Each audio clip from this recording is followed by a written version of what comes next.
कि मथुरा आई है तो हम मुगल सराय जाके बैठे, हम मथुरा से बैठे जाए ना, हम वहां क्यों जाए पीछे। तो ऐसे ही हमारा पूरा जीवन जो अनुभव किया तो उसका अनुभव का सार आया राधा राधा राधा। तो आप पकड़ लो ना, यहीं से बैठ जाओ, पीछे से जाने की जरूरत थोड़ी। और आप खुद देखिएगा, आप कुछ दिन जपिएगा और आपके जब पाप नष्ट होंगे, हृदय में आनंद आएगा, तो आप खुद बोलोगे दूसरे से कि भाई हमारे जीवन का परम सार है राधा राधा, आप भी बोलो राधा राधा। तो ऐसा ऐसा आनंद आएगा। हमको ये छल कर, अच्छा आपको ऐसा बोलने से हमें क्या लाभ मिलेगा। अगर आप अभी कह दो कि मुझे, तो हमने कई बार कहा रामकृष्ण हरि जो नाम प्रिय हो आप वो जपिए, या जो गुरुदेव ने दिया हो वो जपिए। और जब आप हमसे बोलोगे कि आप अपने हृदय की बात कहो तो हम कहेंगे राधा राधा बोलिए। हेले राधे राधे। राधे राधे। आदरणीय गुरुदेव, आपके चरणों में कोटि कोटि प्रणाम।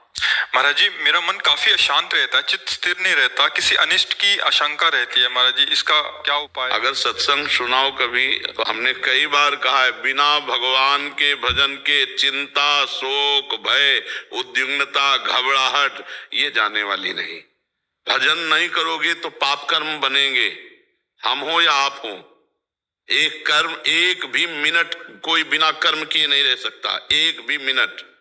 और अगर हमारा भजन और भगवान अध्यात्म से चित्त नहीं जुड़ा तो शरीर से जुड़ा है, और शरीर से जुड़ा है तो वासना से जुड़ा है, वासना से जुड़ा है तो पाप कर्म होगा, पाप कर्म होगा तो ये पक्का यही चलेगा, चिंता, भय, शोक, उद्विग्नता ये अंदर आएगा। आगे चलकर ये डिप्रेशन रूप रख लेता है।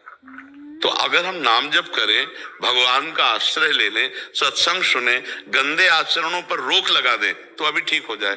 लेकिन अपने लोग गंदे आचरण भरपूर करते हैं और सोचते हैं कोई जंतुर बांध दे, कोई छूछा कर दे, हमें ठीक कर दे। विश्व में कोई पैदा नहीं हुआ, विश्व में कोई पैदा नहीं, सब नौटंकी नाटक, कुछ नहीं।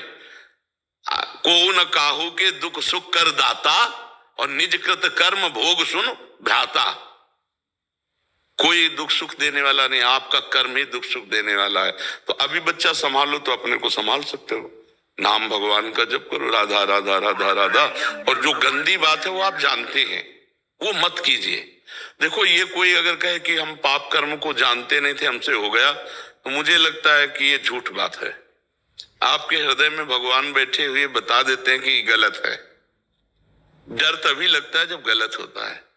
भय, चिंता, अनिष्ट की आशंका तभी होती जब पाप बन जाता है। आपसे पाप बन गया है, स्पष्ट है। आप अपने रजिस्टर को खुद जांचिए न्यायाधीश बन करके, तो आप देखेंगे कि अगर इन पापों का मुझे दंड मिलता तो कितना भयानक होता। और वो पाप गुप्त हैं तो गुप्त नहीं रहेंगे, वो आपको ही जलाएंगे, वो आपको। ये केवल आपका प्रश्न नहीं है, ये लाखों का प्रश्न है। ये आपका केवल प्रश्न नहीं है, ये लाखों मनुष्यों का प्रश्न है। सबके हृदय में चिंता, भय की आशंका, शोक, आगे की चिंता, व्यर्थ चिंतन, ये सब बना रहता है। इसी को मिटाने के लिए अध्यात्म है, बहुत प्रसन्नता हो जाएगी। हम ये कह रहे हैं अगर चित्त भगवान में जुड़ा है, कोई भय नहीं, कोई दुख नहीं, कोई संकट